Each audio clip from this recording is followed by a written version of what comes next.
Welcome to the latest Motley Fool scoreboard. I'm on Unchalkable, and we've got longtime fools Dan Caplinger and Tyler Crowe giving a 1 to 10 rating to a top 100 stock in the primary Hidden Gems database. It's NextPower, ticker symbol NXT.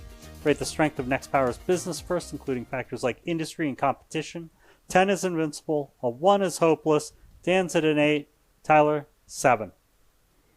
Yeah, at 7, and I'm immensely intrigued by this business. It started off as a supplier of tracking arrays, those mechanical arms that allow a solar panel to track the trajectory of the sun during the day.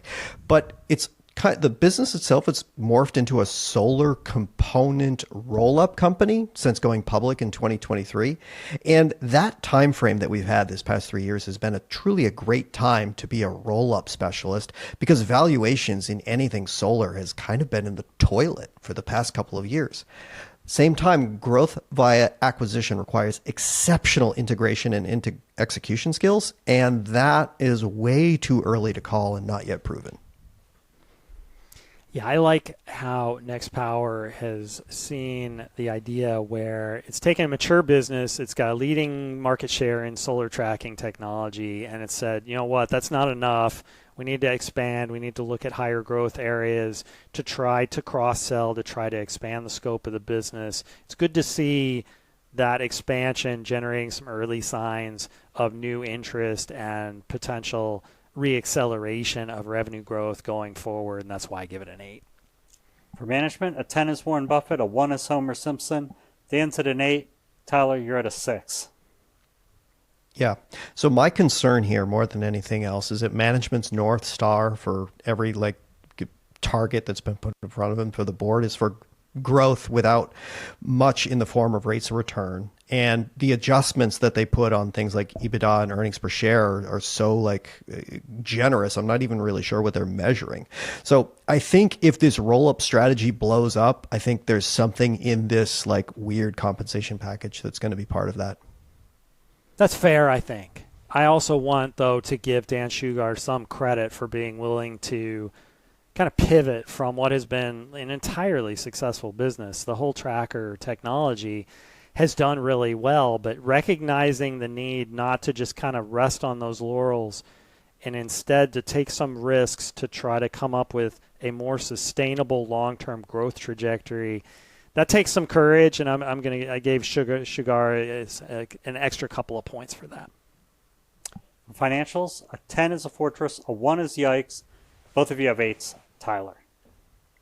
Yeah, it looks great now. I can't deny that. My one experience as a solar investor, which basically means I've had my teeth kicked in 5 times by the market cycles, makes me a little nervous because high flyers tend to get in a lot of trouble when the industry cycle turns.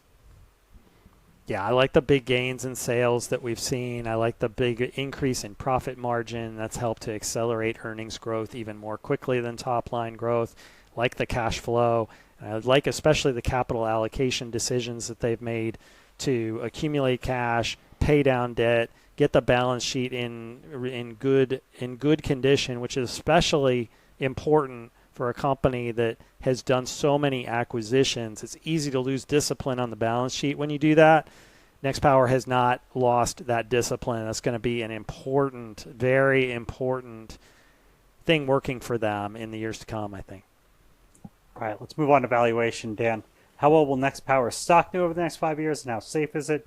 10's a sure thing, 1's a lottery ticket.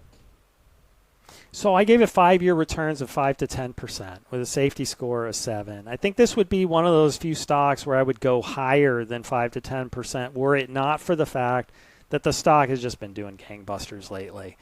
Even so, though, you'll notice that very high safety score, that is something that's unusual for me to give when a stock has been going so high so recently. But even here, the valuation doesn't seem ridiculously extended. And so I think that there is some margin of safety, even if not everything goes perfectly going forward. You don't necessarily see the stock crash the way that some other solar stocks have fallen so sharply in the recent past. All right.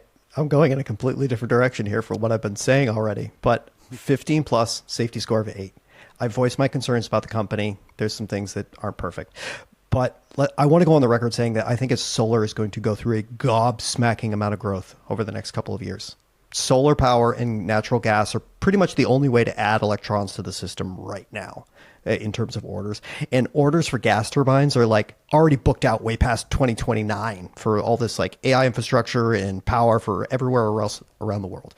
Anyone clamoring for power is going to turn to utility scale solar because it's the fastest to deploy, and it will likely take the lion's share of power growth over the next several years. Look, Nextpower will have more than enough business opportunities over the next several years. It's really up to them to not screw it up. Makes a lot of sense. Thank you to both Tyler and to Dan. They've given Nextpower a strong overall score of 7.5 out of 10 with no top hits. Look out for a new scoreboard every market day at 7 p.m. Eastern. Next up is Novo Nordisk. Till then, cool on.